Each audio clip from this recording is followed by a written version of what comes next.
दोस्तों, एक भूत आकर बैठ गया है भारतीय जनता पार्टी के कंधे पर। उस भूत का नाम है वोट चोरी। ये उतर नहीं रहा।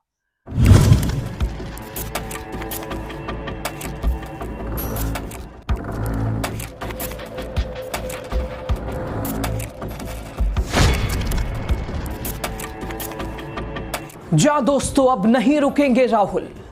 हां, सरकार की क्या विदाई तय। मोदी सरकार के दिन हो गए पूरे। राहुल की एक माचिस से जल गई भारतीय जनता पार्टी।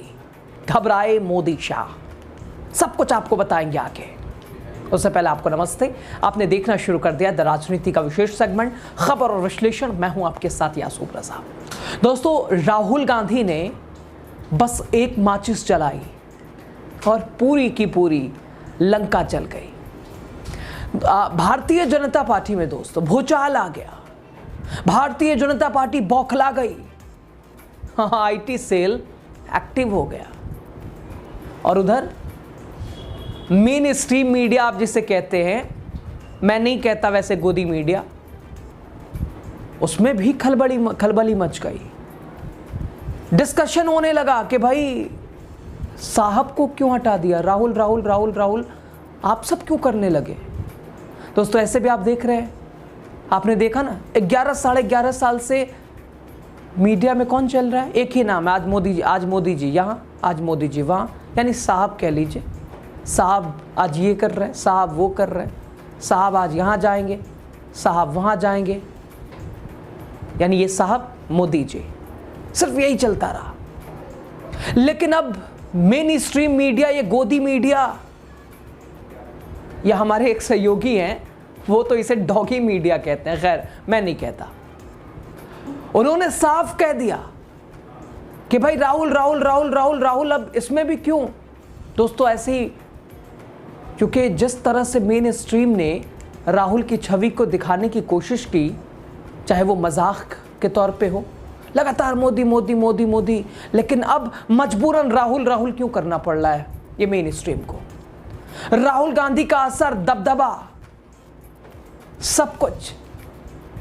और अगर बात करें बीजेपी, क्या बीजेपी के दिन लद गए हैं। 211 साल से एक ही राम चलता रहा, मोदी मोदी मोदी मोदी मोदी।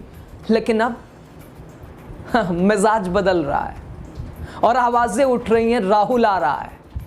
हाँ, गोदी मीडिया लाख कोशिशें कर ले ना, कर ली। राहुल का असर अब दबने वाला नहीं है।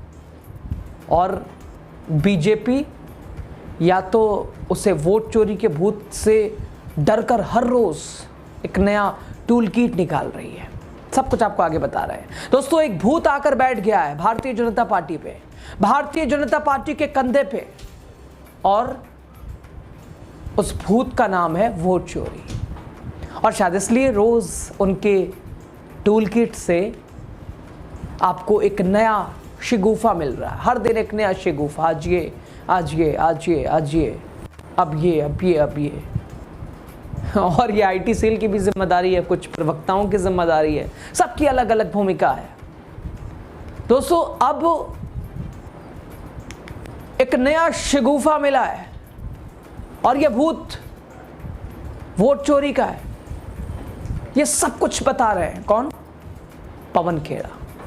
पवन खेड़ा ने साफ कह दिया है, भारतीय जनता पार्टी जिस तरह से वोट चोरी का मुद्दा भटकाने के लिए, ध्यान भटकाने के लिए, भाजपा हर दिन एक अपने टूल किट से नया नया शिगुफा लाती है। और आज जो लाई है, दोस्तों, सबसे पहले आपको पवन खेड़ा को सुनवा देते हैं। आप सुनिए जरा कैसे पवन खेड़ा ने बीजेपी की खटिया खड़ी कर दी है, कैसे उन्होंने बीजेपी की नींद उड़ा दी है इस बयान के बाद। जरा देखिए, समझिए, सुनिए। दोस्तों, एक भूत आकर बैठ गया है भारतीय जनता पार्टी के कंधे पर। उस भूत का नाम है वोट चोरी। ये उतर नहीं रहा। इसलिए रोज इनके टूल किट से आपको एक नया शिगुफा मिलेगा। आज का शिगुफा है यासीन मलिक और उसका हलफनामा। यासीन मलिक के एक हलफनामे का एक पेज निकालकर आज ये पूरे दिन उछल कूद मचा रहे हैं भारतीय जनता पार्टी वाले। उस भूत को उतारने की कोशिश कर रहे हैं, वोट चोरी नहीं उतर पा रहा। हलफनामे का वो हिस्सा कि मनमोहन सिंह जी ने यासीन मलिक को धन्यवाद कहा, क्योंकि यासीन मलिक ने एक भूमिका अदा की, शांति की जो पहल थी मनमोहन सिंह सरकार की उसको आगे बढ़ाने में। एजेंसीज ने उसको कोई काम दिया जो उसने किया, और मनमोहन सिंह जी ने शिष्टता दिखाते हुए उसको धन्यवाद कहा। इसमें गलत क्या है? भारतीय जनता पार्टी को किस बात से आपत्ति है कि शांति आए या मनमोहन सिंह जी के शिष्टाचार से? किस चीज से आपत्ति हमें नहीं समझ में आया।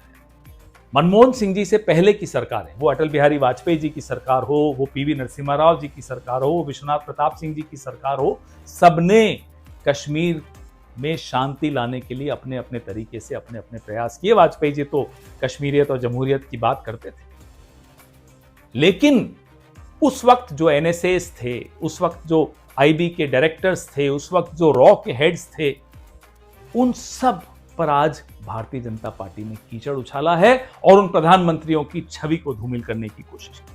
अटल बिहारी वाजपेयी जी के लिए तो यासीन मलिक खुद कहते हैं कि साहब उन्होंने मेरा पासपोर्ट बनवाया। तो क्या अटल जी राष्ट्र विरोधी हो गए? यासीन मलिक खुद कहते हैं कि अजीत दोवल मुझसे मिला करते थे। क्या अजीत दोवल राष्ट्र के खिलाफ काम कर रहे थे? अरे कश्मीर को हम सब अपने दिल का टुकड़ा मानते हैं, कोई जमीन का टुकड़ा नहीं मानते। और हर सरकार ने जब शांति की पहल लाने की कोशिश की, सुलह के लिए संवाद किया, अलग अलग स्टेक होल्डर्स से संवाद किया। बताइए इसमें क्या गलत है?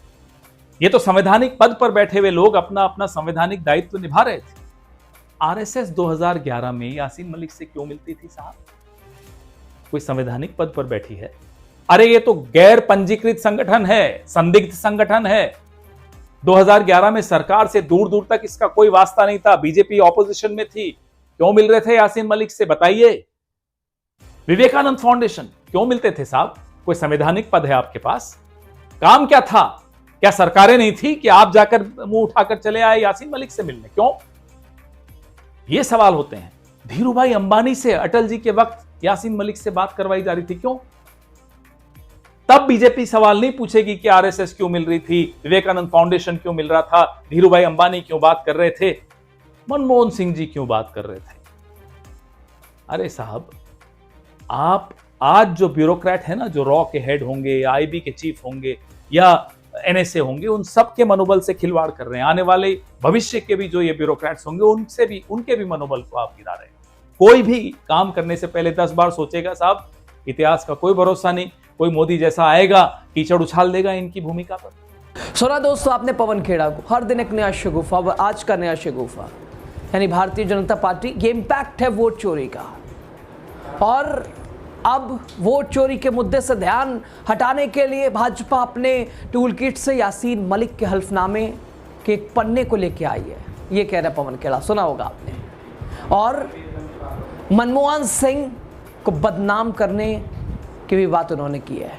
वो कह रहे हैं आरएसएस 2011 में यासीन मलिक से किस हैसियत से और क्यों मिल रही थी, विवेकानंद फाउंडेशन यासीन मलिक से क्यों मिल रही थी।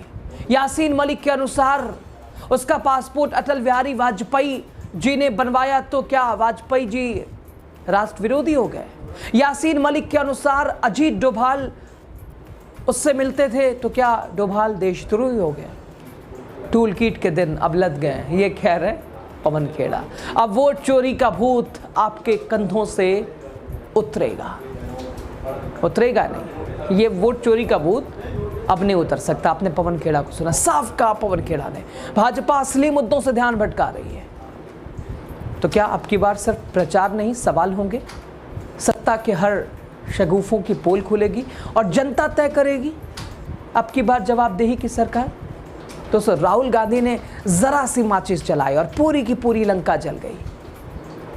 और राहुल के स्टैंड से भारतीय जनता पार्टी में भूकंप है। राहुल लगातार हर दिन जो कर रहे हैं, राहुल का जो नेता विपक्ष के तौर पर राहुल की भूमिका जो इमेज बनाई गई और राहुल ने जो प्रूव किया, आसमान जमीन का फर्क है। राहुल की छवि खराब करने के लिए क्या कुछ नहीं किया गया, लेकिन राहुल ने साबित कर दिया कि सरकार से सवाल पूछना, आंख में आंख डालकर कुछ कहना, ये हमें लोकतंत्र इजाजत देता है।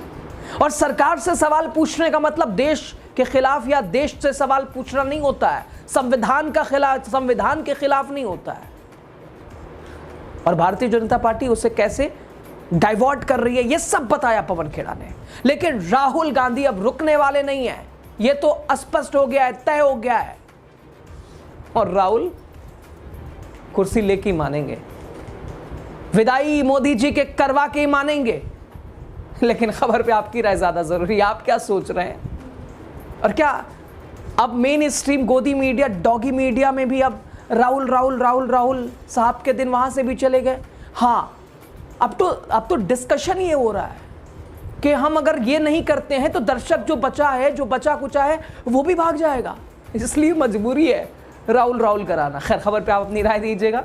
लास्ट तक आप बने रहे, आपका शुक्रिया। चैनल को लाइक कीजिए, सब्सक्राइब कीजिए, पेज को शेयर कीजिएगा। आप सभी का बहुत शुक्रिया।